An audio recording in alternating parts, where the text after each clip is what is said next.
Day number 3 and the final day of the journey in New York, guys. One thing I have to say, one of the greatest takeaways that I have had from solo traveling just in general is that I need to premeditate my stuff. I need to pre-understand what it is exactly I want to do. Now, this trip was a little last minute, so it was hard. Well, it was last minute, so it is hard to actually come up with like a game plan. However, I do think I've ticked off majority of the things that I want to see in New York, the final one being the Brooklyn Bridge and Manhattan Bridge. Now, me personally, I don't really care to see the Statue of Liberty. It's nothing crazy to me, and to be honest, New York's not far from me, so like if there is ever a point in time that I want to get a quick travel and go somewhere new, it's always there. It's always there for the opportunity to check out. However, like I said, one of the biggest takeaways is just coming up with a game plan when I am traveling, understanding, what attractions I want to go to, what bars to check out, what food spots to check out, what to check out in general. Like honestly, I had an idea like Central Park, Times Square, the bridges, but more of the finer details, the transportation, all those sorts of things. Definitely something that moving forward, I will put a lot more emphasis on. And typically speaking, I am a just wing it type guy when it comes to this stuff. But unlike Miami, I don't just have a beach to resort to, right? Because when I went to Miami, I just go to the beach. That in itself is a beautiful day for me because I love the water, I love swimming, I love the ocean, and I love the beach vibes. But the city vibes are sick too. However, it requires a bit more planning. So definitely moving forward, we'll be putting in a lot more planning. But I have a mindset, I have a game plan for today. And number one was to go out, get a little bite to eat. So it is 12 o'clock. I woke up, I want to say around 9:30ish, had my shower, got a little bit of food. Wasn't out late last night, came back because I won't even lie, guys, walking across Central Park, I went out for a walk and I'm like, I don't even know if I could do this. Like I was so tired. So I got some food, called it a night, and yeah, we woke up today and we have a game plan. We're gonna, like I said, see the Brooklyn Bridge. I have a flight tomorrow at 11, but I know that the New York traffic's pretty bad. So I'm gonna aim to leave around 7:30. So wake up at 7. So I'll probably go to sleep around like 1-ish, whatever. Not too late tonight, but also not super early because I don't have to be up super early, which is good, but definitely want to beat the traffic, especially on Monday. I feel like it's gonna be pretty bad. Might wake up a little earlier because I might be a little anxious because of the traffic, but it was definitely enjoyable. I like New York. Unfortunately though, with the gym situation, $35, I'm not trying to pay that again, so I don't mind taking a rest day today because I'm gonna go hard tomorrow. But again, guys, moving forward, one of the greatest things that I could take away from this is just premeditating it, pre-understanding it. And the good thing, like I said, about being, well, I didn't say this, but one of the good things about being a solo traveler is you get to do what you want on your pace, on your time. You don't really have to worry about what other people want to do, so that is one positive of it. However, you can't really bounce ideas off anyone, so it's good to have a premeditated plan, which moving forward I will do. And it's all about learning. There's a lot of things I've learned from doing this, and it's awesome because this has always been something that I've wanted to do. Now, more offshore, right? Not really in the US, but like Latin America, also all of Europe, China, all that stuff, Asia, I should have said, but all that stuff is very intriguing to me. But of course, you got to start somewhere, and learning in the English speaking countries is great because it would be a lot more challenging to premeditate what I want to do the day of in like China or something like that because of the language barrier and all those sorts of things, right? Pretty similar to Toronto here in terms of transportation and whatnot, but definitely want to go on the subway. And another thing I should mention is I really don't care to see Central Station or whatever that Union, whatever the station is. Like it's really not that significant to me. I like seeing big things, more so nature. I'm a nature guy, but I definitely like seeing human ingenuity, which is why the bridges are cool, the Empire State Building's cool. But we're gonna do that. We're gonna go to the bridges, we're gonna check that out. I have to cross the Brooklyn Bridge to get a good view of the Manhattan Bridge from an area called Dumbo, which if I didn't look up, I would have never known. I would have just winged it, which is good that I did some research. But after that, again, I'm gonna take the subway back, and I'm gonna figure out whether or not, I wanna go. It really does depend on how long that takes, but I definitely am thinking I want to check out a sunset in Central Park today, depending on how cloudy it is, but that'll be exciting. And then later on, go back to Times Square, and I was thinking about doing one of the tour buses. Now, the tour buses are the ones without the roof, and I mean, it touches on a majority of the things I have seen already, but it'd be cool to, just sit back, not have to walk around, pull out the camera and take some shots of whatnot. I'm gonna figure out how much that's gonna cost as well. We'll see what's up. I have a couple things that I wanna check out today, but today is the last day. And then I have tomorrow off work, but then I go back to work on Tuesday, which I'm not looking forward to, but without it, I wouldn't have the opportunity to do this. So I'm grateful that I have the opportunity to do this. However, the mind has definitely shifted, guys. it's time to lock in. But we're gonna finish off. I have a couple things I need to do before I head out, and then we're gonna head out. I'm drinking my energy drink. I shouldn't be drinking these, but I don't have no I don't know, I'm surviving off caffeine. I feel like with all this walking and whatnot, and without pre-workout, like, I don't know, it kind of gives me a bit of a headache, so I guess I am a bit addictive, which isn't necessarily good. But like I said, guys, first things first, we're gonna check out the subway. We're gonna figure out the train time. I already know the stations I have to go to, so I did do some research, but let's do this.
So I ended up taking the wrong train initially. Figured I should get the nice backdrop here.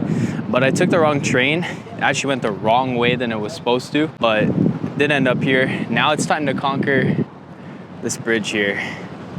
Right there. I had to walk across that whole thing. I could also actually kind of see the Statue of Liberty here. I'm gonna see if I can get a better look. Like I said, I don't really care too much to see it, but this view right here, this is amazing. This is what I wanted to see. I love, this shit's crazy.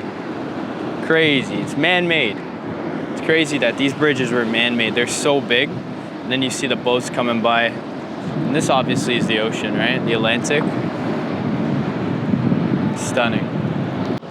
That little thing right there is the Statue of Liberty. Could definitely see it a bit better in person. But like I said, I'm not really too concerned to see it. Today's really hot. I feel like today's the hottest out of all the days, and I'm wearing all black, but there was a plan behind that, and that's because I don't want to have no sweat stains. Black obviously covers it. But now we're gonna walk across the bridge. However, I think I have to walk probably like, I'd say a kilometer to get to the end of it. Well, I guess the beginning, depending on the way you look at it. Because I did take the train to the Brooklyn side because I feel like I was gonna walk across it and back, but then I looked at like the train route and it dropped off in the Dumbo area. So I was able to go and get those shots of Manhattan Bridge right away. I don't know if it's Manhattan or Brooklyn, but one of the two. But now I'm gonna walk across this big ass fucking bridge here. But like I said, I think I'm gonna have to walk probably like a kilometer, something like that, to even just get to the beginning of it so I could start. And then I remember seeing online it's about a mile across. So definitely quite a walk. However, you have to do it, right? I'm here It says that you have to try it. And if I'm not seeing the Statue of Liberty, I might as well walk across this. So I'm gonna see some sick ass views, but the journey to the beginning of the bridge commences now. I don't even know how I'm gonna get there. I might use maps, I might not. I might just follow it, the bridge, and just do it that way, freeing it, which is probably the best idea, but let's do this.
So we're at the remains or the foundation of where 9/11 happened, one of the Twin Towers. A little fun fact for you guys, I was actually born the day after 9/11, same year, same everything, September 12th, 2001. But this is a cool little spot. Definitely a big change in history happened here, so it is cool to check out. And then the World Trade Center is absolutely crazy how they've made that, but this is it. Wow.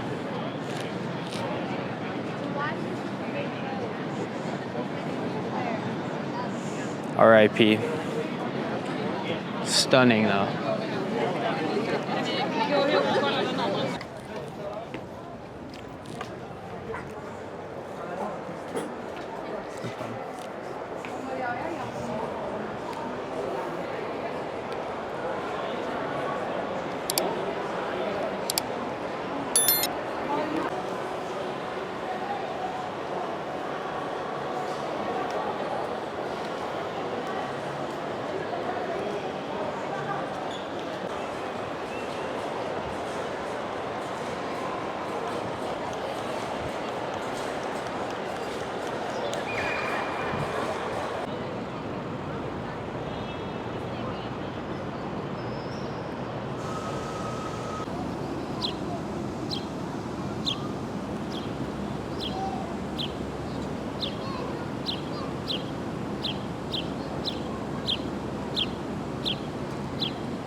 I've never actually shown you guys, or in this case allowed you guys to hear, is my accent.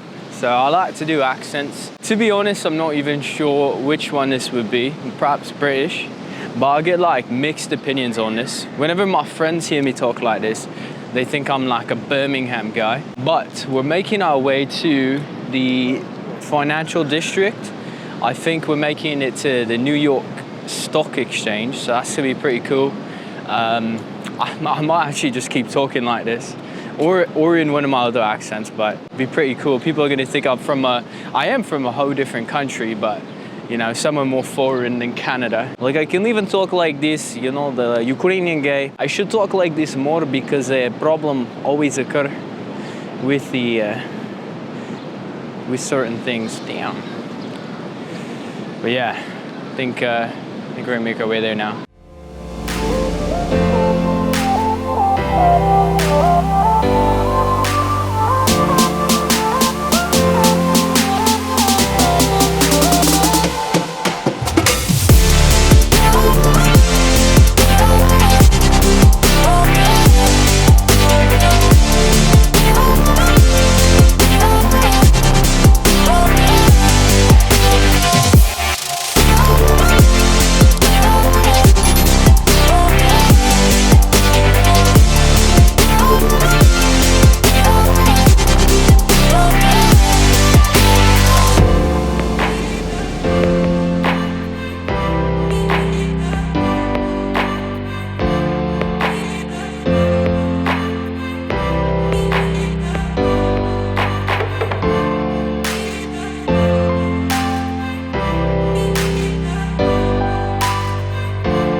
There's so many lessons that I've learned from solo traveling, and it's endless, guys. Needless to say, it's really helped me develop my characteristics as a person and feel more comfortable with who I am. So definitely recommend doing that for every single one of you guys, because for a long time, it's been a thought of mine to do. However, I'm nervous to do it. All these sort of fucking limiting beliefs. You know, I'm gonna get kidnapped or whatever. But the reality of it is, you gotta conquer your fears and you gotta do the very things you're afraid of, because 9 times out of 10, those things are gonna make you better. And I have to say, guys, doing this has made me feel a lot better. I will be dropping a life update video for you guys very shortly, so you definitely want to stay tuned for that, where I just update you guys what's going on in my life. And we're halfway through 2024. I want 2024 to be the best year of my life, and so far, it's en route to do so, thanks to you amazing people. But if you're new, hit the sub button, because we're trying to hit 2,000 subscribers by the end of August. And hit the like button if you enjoyed the video, as well as comment. That way I know you guys enjoy this sort of travel content. I enjoy making it, and I'm definitely learning a lot from doing it. And I'm going to apply to all sorts of videos, but definitely stay tuned for more of that, because like I said, I really enjoyed it. And it's not just about the gym. It's about work, life, gym, balance, all that sort of stuff. But have a blessed day, guys, and find your impetus. Goodbye.